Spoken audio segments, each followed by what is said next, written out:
Okay, ladies and gentlemen, thanks for attending the post-fight press conference for A Storm Is Coming. DeGale against Eubank. Incredibly proud to be sat outside of Chris. You know, he's had to go, I think, through more turmoil and criticism than probably any boxer in Britain has, and he's kept going, showing absolute steely determination. Got a lot of stick for the 2 losses he had, which were quite ridiculous to get that amount of stick when you think of the elite level he boxed at. For me, no shame in those defeats at all to Billy Joe and George, but he's kept going, stuck at it, and he's boxed tonight. Former Olympic champion, British champion, 2-time world champion, and I think tonight's fight was about who got most heart left. Him and both Chris Sr. Thanks to both of them. We both just stuck to the path, believed in themselves, kept going and going. My old friend Ronnie to my left, same, just hung in there. They kept going and going, just kept learning and improving, and finally here now. And Nate just jumping on at the end. His new trainer obviously made improvements to what Chris was doing, gave him maybe a little bit more belief or just a more solid feeling in his team, made him a bit happier. But tonight he came of age. He's finally crossed that line where nobody can say, you know, he gets to the top level and gets found out. Like I say, when you're boxing Groves and Billy Joe Saunders, there is no getting found out. It's a 2-horse race, and at that level, anyone can win, anyone can lose. But tonight, he's stormed through that line. Fantastic performance that for me maybe wasn't the most technical performance that I've ever seen in a boxing ring, but in terms of just absolute determination to get the result, it ranks up there. Great fight, and so that's enough of me talking. Chris, congratulations, pal. Thank you. This was the career-defining fight for me. This was make or break, do or die. Like I said in the build-up, I had to win. I had to make a statement, and I believe that's exactly what I did tonight. Chris? Nothing to add. Well, brilliant, Ronnie. Yeah, I mean, of course it was good. Yeah, I'm really pleased. Great respect to James. What a great fighter he's been. And he fought his heart out, and he was in there at the end. And what can you say? Eubank's boxed very well. Great fight. The public enjoyed it, and it was good. Nate, you've obviously made a big difference to Junior. How do you feel now? I feel great. We got the win. He did everything I asked. Tweak a little things. Looking forward to the next one. Yeah, well, I think at both middleweight and super middleweight, whatever he decides to do in the Premier Boxing Champions stable, there's some massive fights out there for him. And I think on that performance tonight, he won't fear anybody, but there'll be a few fear him. I should point out, James hasn't joined us, but I'd like to thank James for his valiant effort tonight. You know, like I said earlier, Olympic champion, British champion, 2-time world champion, and sadly in boxing, it's the part of the sport I hate. It's a bit like Machiavelli. There's no peaceful abdications for the princes. They have to get knocked off by somebody a bit younger and hungrier, and that's what happened to James tonight. I think it was, you know, Chris's absolute youth and determination and conditioning just passed him. So thanks to James DeGale. Any questions? Chris, do you think you were going to stop him at points in the fight? Yes, I did. I'm very surprised he was able to continue.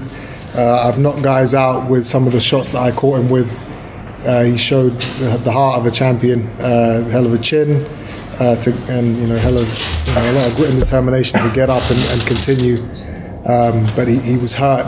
He was hurt from the very beginning, and I don't think he fully recovered. But yeah, I gained a lot of respect for James. I didn't know he had that in him. What would you like next? What would I like next? I mean, rest. A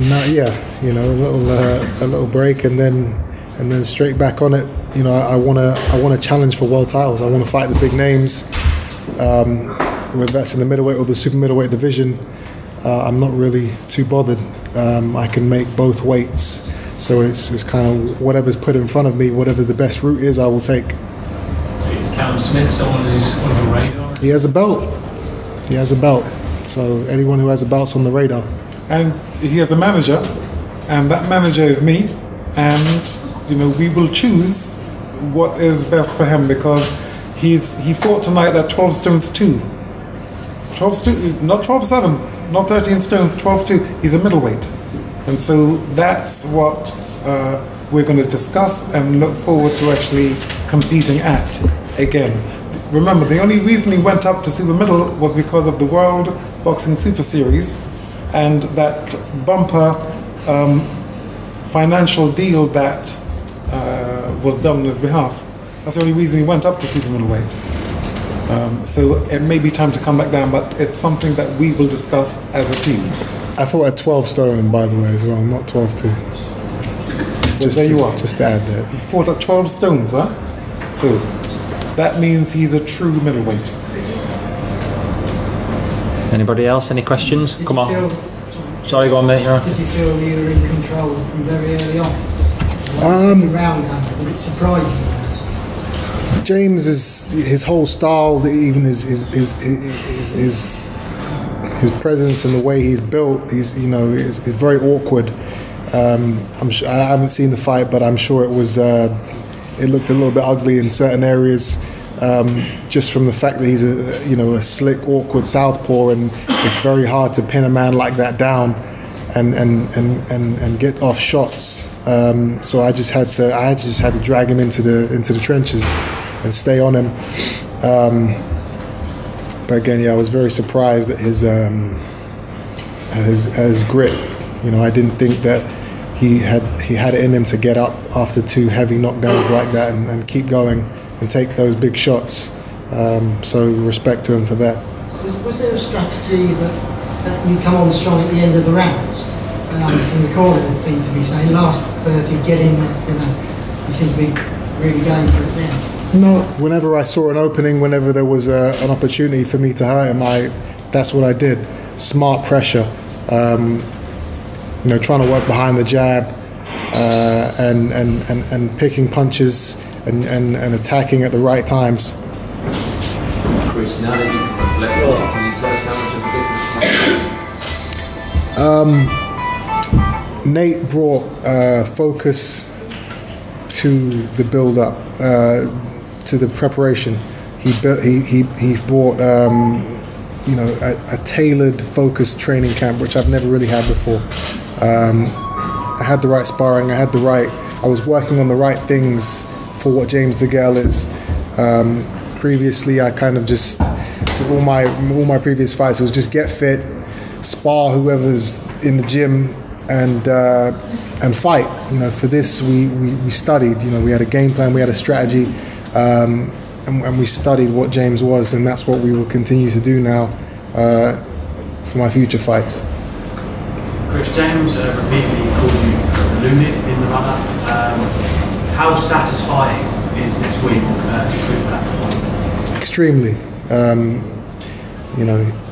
Him saying that I can't mix at his level, and at world level I can't win, I can't beat the top guys. I needed to prove that point wrong, and he managed to get a lot of people to believe that. So now hopefully I've turned some of the doubters, some of the haters into believers. Not all of them. There'll still be guys out there that are on Twitter right now saying that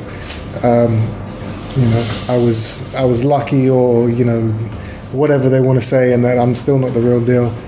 I just got to keep going out there and proving what I am, which is a world level elite fighter. Do you think he actually believed they would accept it? I don't know. You'd have to ask him. Billy Joe saw this tweet just after the fight, Chris. He's happy to fight you again. Is that something you would be interested in? Absolutely. He is we've got a lot of history, and he has been caught doing drugs, which I can't condone. So, I look at that and I kind of think, well, does he deserve it? But at the end of the day, the rivalry that we have, it's tough not to want that fight. So that's definitely something that I will be open to moving forward. Do you think James should call it a day for time? That's not for me to say. It's for him and his team. If you were in his shoes? I'm not. You're not.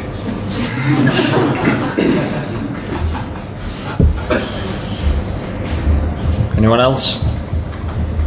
Chris, you spoke the fight into existence. You spoke the win into existence. What else would you like to speak into existence moving forward? Achieving my dreams, achieving what I set out in this sport to do all those years ago, which is to win these world titles, to fight the best, to beat the best, and to inspire the next generation of fighters coming up.